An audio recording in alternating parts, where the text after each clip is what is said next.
Friends, welcome to my channel. आज मी तुम्हाला दाखवणार आहे सोप्या पद्धतीने आणि झटपट तयार होणारा अख्खा मसुराच्या रस्स्याची रेसिपी। त्यामुळे रेसिपी कुठेही स्किप न करता पूर्ण रेसिपी लास्टपर्यंत नक्की बघा।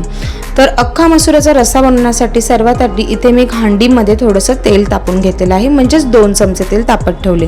तेल व्यवस्थित तापले की त्यामध्ये 1 चमचा राई आणि 1 चमचा जिऱ्याची फोडणी दिली। त्याचबरोबर पाव छोटा चमचा ह्याच्यामध्ये हिंग टाकून घेतलं। आता अर्धा मिनिटभर ह्या तडक्याला चांगलं परतवून घेतलं। मग यामध्ये मी बारीक चिरलेला कांदा टाकून घेतला। तर इथे मी एक मध्यम आकाराचा बारीक चिरलेला कांदा घेतला होता।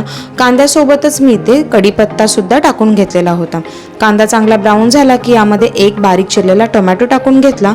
1 मिनिटभर हाय फ्लेमवरती टोमॅटोला रोस्ट करून घेतले। आता मी याच्यामध्ये मीठ टाकून घेतले चवीनुसार। त्याचबरोबर पाव छोटा चमचा हळद टाकून घेतली आणि 1 छोटा चमचा जिरा पावडर टाकून घेतली।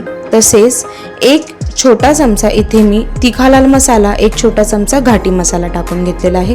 आता हे सर्व जे मसाले आहेत त्यांना कांदा टोमॅटोमध्ये व्यवस्थितपणे फ्राय करून घ्यायचे आहे।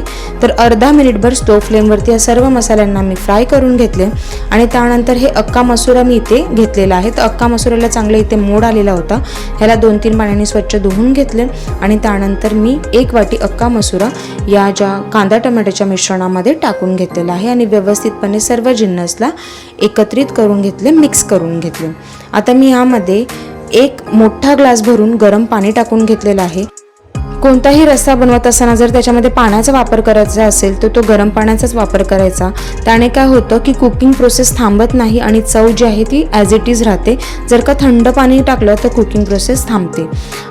आता मी हांडीवरती झाकण ठेवले 1-10 मिनिटासाठी आणि थोडंसं पाणी म्हणजेच अर्धा वाटी पाणी मी या झाकणावरती ठेवून टाकले होते।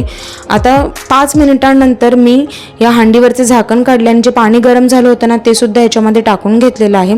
आता तुम्हाला ही जी उसळ आहे ती केवढी घट्ट किंवा पातळ हवी आहे त्या अनुसारच तुम्हाला इथे पाण्याचा वापर करायचा आहे। टोटल 15 मिनिटांमध्ये हे जो रस्सा आहे तो इथे रेडी झालेला आहे।